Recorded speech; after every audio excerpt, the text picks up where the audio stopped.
जय हिंद मेरे भारत के वासियों।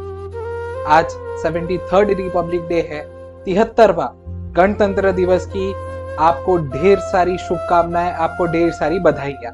26 जनवरी का ये दिन बहुत ही ऊर्जा के साथ आ रहा है, क्योंकि ये साल जो हम मना रहे हैं 2022 का जो ये साल है, उसमें हम अमृत महोत्सव मनाने वाले हैं। आजादी का Amrit Mahotsav 75 years of independence इस साल खत्म होने वाले हैं आगे आने वाले टाइम में। बट आज बहुत सारी चीजें की बात करेंगे, बहुत सारी चीजों के ऊपर सोचेंगे, सोच विचार करेंगे और देश को कैसे आगे लेके जाए उसके ऊपर भी बात करेंगे। आज 73rd रिपब्लिक डे के तौर पे आज हम समझेंगे, आपके मन में कभी ना कभी ये प्रश्न जरूर आया होगा कि रिपब्लिक डे और इंडिपेंडेंस डे के बीच में फर्क क्या होता है, इन दोनों के बीच का अंतर क्या होता है। तो चलिए पहले तो ये चीज समझते हैं। स्वतंत्र दिवस वो दिन होता है जब 15 अगस्त 1947 को हमें अंग्रेजों से आजादी मिली थी। हम अंग्रेजों के शासन से अलग हुए थे, हमने आजादी प्राप्त की थी और हमने अपने आप को सक्षम किया था कि हम अपनी जर्नी खुद लिखेंगे। वो था स्वतंत्र दिवस, जिसको हम 1947 से मनाते हैं 15 अगस्त को। आप सोचेंगे रिपब्लिक डे क्या है, 26 जनवरी क्या है? तो 26 जनवरी 1950 को जिस दिन संविधान इम्प्लीमेंटेशन में आया, लागू हुआ, उस दिन को हम रिपब्लिक डे मनाते हैं। तो आप सोचेंगे कि 26 जनवरी क्यों, दूसरा कोई दिन क्यों नहीं? तो उसके लिए आपको इतिहास में थोड़ा पीछे जाना पड़ेगा। दिसंबर 1929 को लाहौर में कांग्रेस का सेशन चल रहा था। उस कांग्रेस के सेशन के अंदर सभी वर्गों ने, सभी लोगों ने ऐसी मांग की थी कि अब पूर्ण स्वराज की तरफ जाएंगे, हम पूर्ण इंडिपेंडेंस की तरफ जाएंगे, कंप्लीट इंडिपेंडेंस की तरफ हम काम करेंगे। तो अंग्रेजों के सामने हमने ये कब रखा? हमने ये डिसाइड किया कि जनवरी 1930 के अंदर लास्ट संडे जो होगा, उस लास्ट संडे को हम पूर्ण स्वराज की मांग करेंगे। और वो लास्ट संडे डेट थी 26 जनवरी। इसलिए 26 जनवरी 1930 को पूर्ण स्वराज की मांग की गई थी।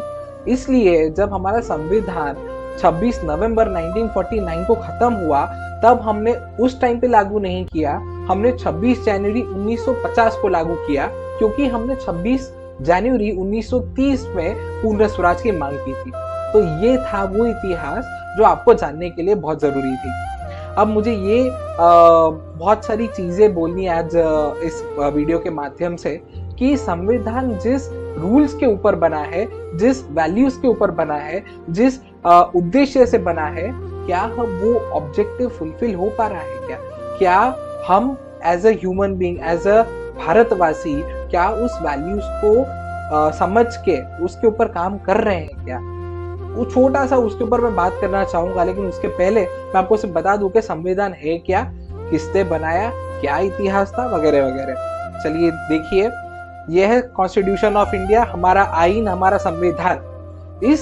ये जो बुक है, इसको लिविंग बुक ऑफ इंडिया बोला जाता है। लिविंग बुक जो हमें गाइड करती रहती है कि हमारा ढांचा क्या है देश का, और वो किस तरीके से आगे चलना चाहता है, देश किस तरीके से आगे बढ़ना चाहिए, उसके ऊपर ये लिविंग बुक है संविधान, जो इसको हुई थी। और ये 2 साल 11 महीने और 18 दिन के मेहनत के बाद बनी थी। इसका प्रियम्बल अगर आप देखें, उसमें पहली ही लाइन आपको ये दिखती है कि we the people of India, हम भारत के वासी अपने आप को एक संविधान देते हैं। मतलब हमारे संविधान का सोर्स हम है, खुद भारत के लोग, और हम ही पावर है। पावर डिराइव करता है हमारा संविधान व्यक्तियों से, भारत के लोगों से। ये पूरी वो कॉन्स्टिट्यूएंट असेंबली की 299 मेंबर की आप फोटो देख पा रहे हैं, जिसमें पूरे लोग जिन्होंने दिन रात एक करके संविधान बनाया, ये उसके ऊपर ये फोटो है। आपको पता है 15 महिला भी थी इस कॉन्स्टिट्यूएंट असेंबली में, जिसने अपना सब कुछ दे दिया इस संविधान को बनाने के लिए। चाहे वो सुचिता कृपलानी की बात की जाए, चाहे वो विजय लक्ष्मी पंडित जी की बात की जाए, चाहे वो सरोजिनी नायडू की बात की जाए, आप 15 के 15 वुमेन को देख सकते हैं जिनको हम फाउंडिंग मदर्स के तौर पे जानते हैं, और जिन्होंने भारत का एक ढांचा देने में एक बहुत महत्वपूर्ण भूमिका निभाई थी। मैं आपको अभी ये बताना चाहता हूं कि हम किस भारत का निर्माण करना चाहते हैं।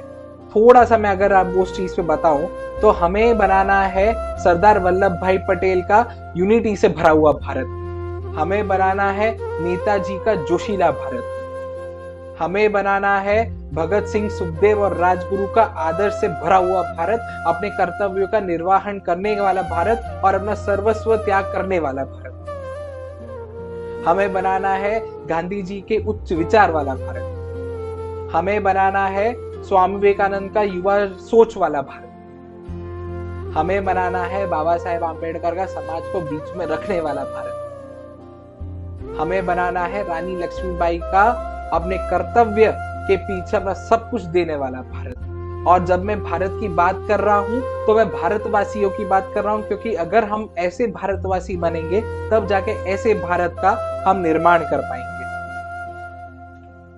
तो मैं आपको थोड़ा सा एक चीज बताना चाहता हूं कि जब भी हम देखते हैं, अपने आजू बाजू में देखते हैं, जो इस संविधान का बेस है वो है हमारा रूल्स और वो है हमारा डिसिप्लिन।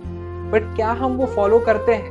क्या हम हर एक चीज अपने आदर्शों से, वैल्यूज से फॉलो करना चाहते हैं? अगर कोई रेड लाइट ट्रैफिक सिग्नल पे होती है तो क्या हम शांति से वहां खड़े रह सकते हैं और रूल का पालन कर सकते हैं कि हम उसे क्रॉस करके अपना कॉलर ऊंचा करके कुछ तीर मार दिया, ऐसा करना चाहते हैं? बहुत कुछ मैंने देखा है।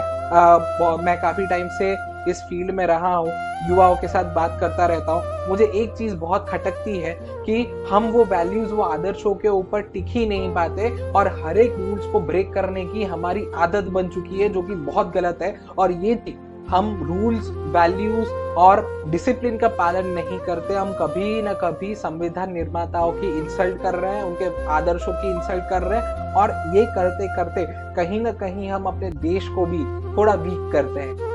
मैं हमेशा से मानता हूं कि मैं कभी भी अपने देश को वीक होने वाला स्ट्रक्चर नहीं बनाऊंगा। हर बार एक ऐसा व्यक्ति बनूंगा जो भारत के आगे आने में एक बहुत इंपॉर्टेंट रोल प्ले कर पाए। और वो तभी हो पाएगा जब हम एक आदर्श, एक वैल्यूज से आगे बढ़े। अब मुझे ये बात बताइए कि संविधान में इतने सारे कर्तव्य हैं, इतने सारे आपके अधिकार हैं, हम में से कितने लोगों को हमारे अधिकार पता है और हम में से कितने लोग हमारे ड्यूटीज को पता है और वो ड्यूटीज को अमल में लाना चाहते हैं? और अमल में लाने के बाद, मतलब आप जो आदर्श वैल्यूज सुनते हैं, सुनने से कुछ नहीं होता जब तक वो आप ग्राउंड लेवल पे इम्प्लीमेंट नहीं कर पाते। आपके फंडामेंटल ड्यूटीज, आपके मौलिक अधिकार जब तक आप नहीं समझते, आप देश के लिए बिल्कुल भी अच्छा काम नहीं कर सकते। जब तक आप वो ड्यूटीज नहीं समझते, आप अपने अधिकार के लिए लड़िए, आप वो ड्यूटीज के ऊपर काम कीजिए। और यही मुझे लगता है हमारे संविधान निर्माताओं ने एक सशक्त भारत बनाने के लिए हमको संविधान दिया था। आप, मैं, हम सब एक साथ मिलकर एक ऐसा भारत बनाएंगे, आपका भारत, मेरा भारत, हम सबका भारत, हमारा सुनहरा भारत, एक ऐसा भारत जिसको विश्व पटल पर कोई टक्कर नहीं दे सकता। और इसके लिए हम सबको संगठित रूप से आगे आना पड़ेगा और भीड़ में से अलग होकर काम करना पड़ेगा। मुझे निदा फाजली जी की एक बहुत अच्छी कविता याद आती है कि सफर में धूप तो होगी, जो चल सको तो चलो। सफर में धूप तो होगी, जो चल सको तो चलो। सभी है भीड़ में, तुम भी निकल सको तो चलो। भीड़ में से निकलो, भीड़ में से निकल के एक अच्छा काम करने का प्रयास करो। लोगों के ऊपर कमेंट करना बहुत इजी है, लेकिन खुद एक चीज अच्छी इनिशिएट करने में रियल वैल्यूज है, रियल देशभक्ति आप वहां साबित कर सकते हैं। और ये हम जो 26 जनवरी और 15 अगस्त को एक पार्ट टाइम नेशनलिज्म अपने अंदर लेके आते हैं, वो पार्ट टाइम नेशनलिज्म नहीं, फुल टाइम नेशनलिज्म होनी चाहिए। हर एक दिन भारत के लिए जीना चाहिए, हर एक दिन कुछ ना कुछ अच्छा सीख के हमें पूरे समाज को सिखाना चाहिए। समाज को बेहतर बनाएंगे तो आगे जाके कहीं ना कहीं देश भी बेहतर बनेगा और हर एक व्यक्ति एक दूसरे से सीखेगा। यही उद्देश्य है। और एक चीज मैं आपको एंड में से बताना चाहता हूँ कि आप टेंशन मत लीजिए, एक अच्छा इनिशिएटिव आप लीजिए और उस अच्छे इनिशिएटिव को इम्प्लीमेंट करना चालू कीजिए। लोग हंसेंगे, हंसने के बाद सीरियसली लेंगे एंड देन जाके आपको एडमायर करेंगे। आपको पता है, मैंने एक स्टेटमेंट सुना था कि right is right even when nobody is doing it and wrong is wrong even when everybody is doing it. सही हमेशा सही रहता है भले ही उसे कोई ना कर रहा हो, और गलत हमेशा गलत रहता है भले ही उसे सब कर रहे हो।